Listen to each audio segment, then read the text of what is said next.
kuna jamaa kutoka kule Russia anapiga miwani alafu anaingia zinaitwa meta glass. Yes. So ile miwani iko na ability ya kurekodi mtu bila mtu kujua. Kwa hivyo mimi nakutana na wewe, naona tu tunaongea, kumbe unanirekodi. So jamaa kwanza alianzia Ghana, akafines warembo Ghana, akachukua content zake akafika Kenya. Content ni kwamba anapatana na mrembo alafu anamwambia, anamsalimia, and he's very kind and very courteous and very smooth. Yani hata sasa zile umemuudhi, kwa sababu kuna clip moja nimeona mrembo anamletea sausage, alikuwa amesinywa naye like I'm already done, akafungua mlango, okay so it's working now, thank you very much, very courteous.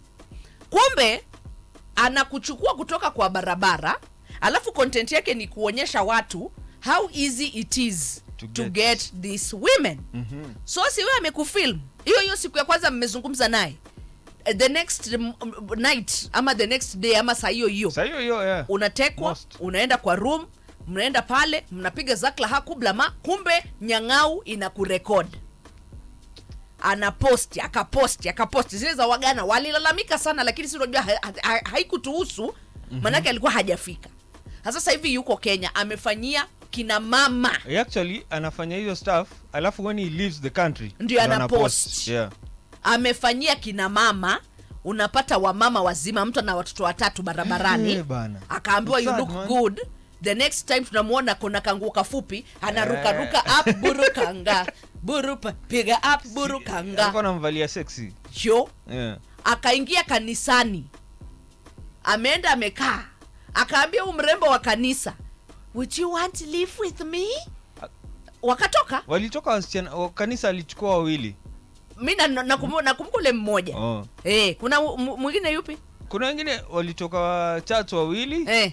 Wakaenda wote hivyo watatu sasa. Sasa ndio hao. Yeah. Haya. Kwingine anaingia supermarkets, anaingia malls, yani tu anazungumza, na ukiangalia wale type yake, he has a type. He doesn't. Yenye inakuja mbele. He has a type. Na amejua ni nani atamwambia upuzi wake na atamsikiza. My problem is not the girls going. Hiyo ni mambo yenu. Nyinyi mkitaka kulalamika hapo ati sijui wasichana hawana standards, hawana morals, it's okay. The girls consented. Kitu ambacho msichana hakukubali kufanywa ni kurekodiwa alafu kupostiwa. Because can you imagine how many women you men pick, maybe tuseme hata in a night, alafu mtu aamue pia mimi nawafanyia hivyo. Do you know hiyo ndo makosa? It's not even that sijui, we're not talking about that women don't have morals. The problem is they were recorded and the recordings were posted. If they were not recorded, hatungejua. Tunaona mzungu kana kwamba mzungu ni Mungu mdogo.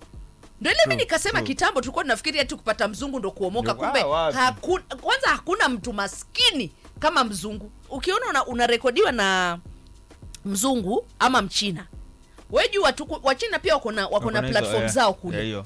Unapostia sasa zao hata si hizo za pono.